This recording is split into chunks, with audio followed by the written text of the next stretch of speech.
Hello, welcome. Today we are going to be talking about learning and technology in the classroom. My name is Megan Gubazat and I'll be presenting for you today. So quickly before we begin, I just wanted to go over the overview for what we're going to be talking about today.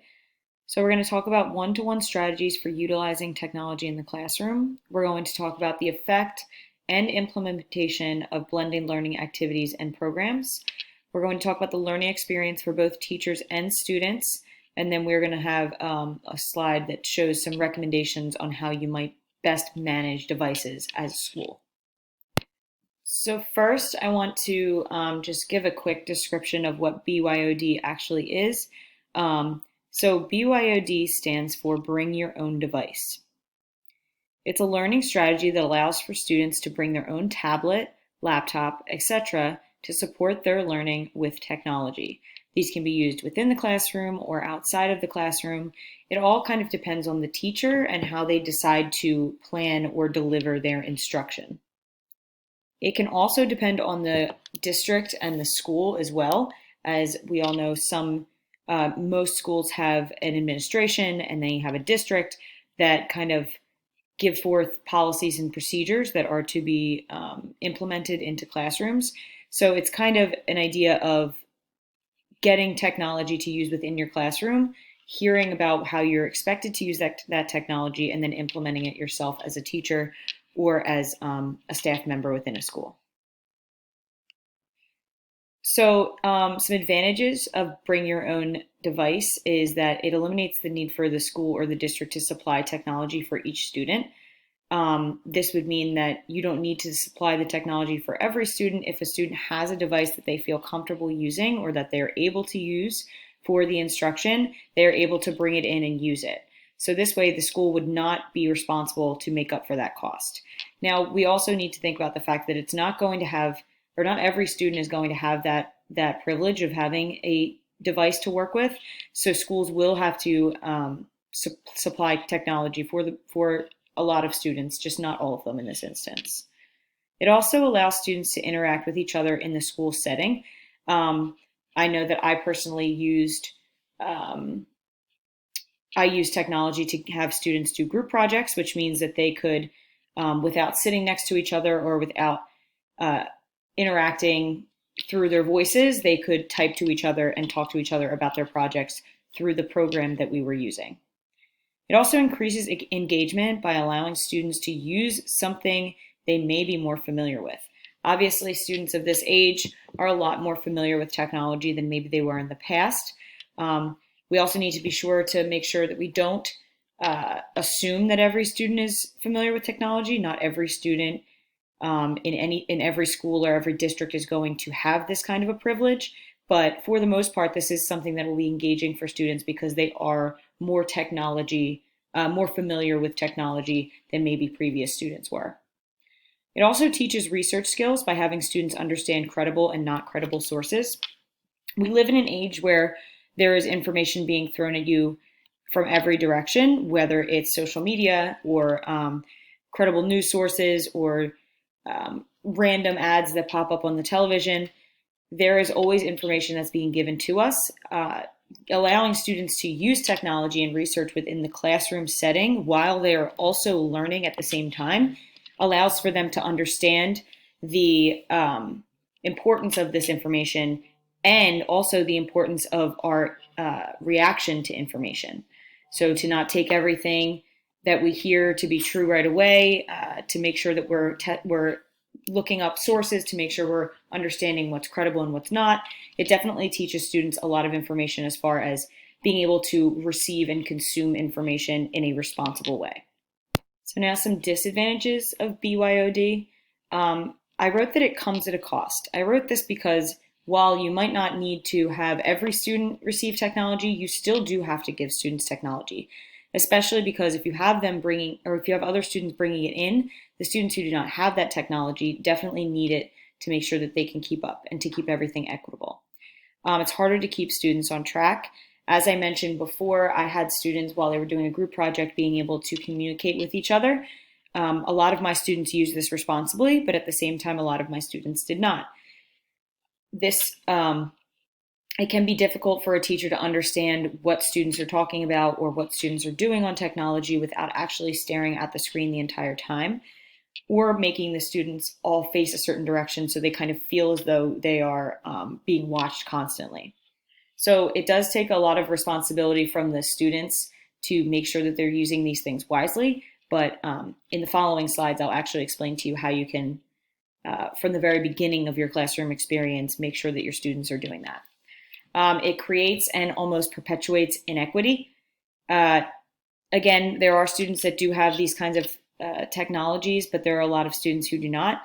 And while we might provide those students who do not with the technology, it doesn't necessarily still like make them feel better about the fact that they were the students who did not have the technology. So this can be something that might really make them feel a little bit worse, make them feel reminded of their maybe financial issues or whatever the issue may be, which creates a barrier for them to not get technology. It does create and perpetuate some inequity, and it also allows for other students who do have those technologies to look at them in a way that makes them feel like they are being judged. It puts a lot more responsibility on students. I say this because while we just were in the era of distance learning due to the corona pandemic, a lot of students were responsible for logging on every day. They were responsible for making sure that they have their technology, that it's being taken care of, that they're using it properly. It puts a lot of responsibility on the students, and depending on the age of the students, it can be hard for teachers or administration to expect those students to use that, to live up to that responsibility. So it does put a lot of responsibility on students, and it makes it a little bit more difficult to provide accountability when it comes to that, because again, we have those issues of inequity where we have students who have different family lives, students who have different lives as far as technology. Maybe they don't have Wi-Fi at home, that they can't use that. So it definitely does put a lot of responsibility on students that sometimes they might not necessarily be able to handle. And then finally, for the disadvantages, it can be difficult to implement without extensive training. What I mean by this is that when you ask a teacher who has been teaching from a chalkboard for 35 years to now start implementing technology into the classroom, it is really difficult for that teacher to change everything at the drop of a hat and learn how to use this technology. Not only learn how to use it as far as a practical way, but also in a creative way. Because as we noted in the previous slides, we want these students to be engaged, and using technology in a creative way is a great way of doing that. If you don't have the training for the technology, it might not be the easiest thing to do. So here are some one-to-one strategies for implementation of technology in the classroom. The first is classroom stations. So stations can be set up with smaller groups or with half of the class on computers and half of the class with the teacher. Classroom stations would be really well utilized with the use of technology because it also helps to make sure students are engaged in what they are doing during the station work. And then it kind of cuts down on distraction during that time. The flipped classroom, instead of having students stare directly at a teacher while the teacher is lecturing, the teacher will send out a video of them lecturing, and the students will be able to view that video, and the teacher will be able to facilitate conversation and answer any questions as the students view that video. Web and graphic design, these are two creative, one creative element that can be implemented with the use of technology. Students who are more creative and would like to use that creativity in ways they've never used before. I've had students do projects where they create websites using Google Sites, or where they design an image through graphic design. I'm specifically an ELA teacher, so I had them design book covers with graphic design. I had them do book reports through websites. So those kinds of things are really helpful for kids to learn their interests in those kinds of areas. Research-based activities, I noted before that technology is good for students to responsibly consume information. So research-based activities are great. Discussion posts, it's a way for students to speak to each other without having to actually speak. I know that some students have trouble speaking out loud in classrooms, especially when there are other students who are more comfortable speaking out loud, so that's definitely good for them. Text to film connections. I've had students in the past view films and analyze them just as they would a text. And it kind of allows for them to understand that there are different types of texts, which is good for them to connect to text when they read them later. And then project-based learning, it's just a learning strategy where students are doing projects, long projects, instead of actual tests and things like that. So blended learning is the combining of online and traditional instruction within the classroom. It includes more opportunity for increased flexibility, convenience, and engagement, and it increases provision of small group instruction. As I just noted, stations are a good thing to use with technology, and when you have students who are maybe on the computers, you can work with small groups on a reading strategy or something like that. So it definitely helps with providing small group instruction. It can be done in a number of ways. There are 6 major models that exist: face-to-face, rotation, flex, online lab, self-blend, and online driver. So technology and blended learning, it helps reach students of different learning styles. It provides students with personal insight into their interest in tech-based careers, like I noted web design and graphic design before. It gives them more autonomy in their learning. I noted the responsibility that it goes into using technology. It promotes responsibility and consistency. It engages students in their learning without having to listen to face-to-face real-time lectures. The thing about real-time lectures is that sometimes no teacher is perfect, so we make mistakes. Sometimes those mistakes can be enough to make one student kind of check out and not understand what's going on. So those mistakes kind of almost go away when it comes to these technology uses. And it can be used to break up class periods through use of stations. So just in general, the implementation of technology, it's going to bring significant changes in both the experiences of teachers and students. So some changes for students: less paper and pencil work, obviously, more variety in activities and projects, self-paced learning. You can kind of pace your own learning depending on what kind of model you're using. The need to learn numerous educational platforms to use properly. If you use Google Classroom, you need to understand exactly how to use that. If you use Khan Academy, same with that. And then again, for students, it does make you have to be a little bit more responsible.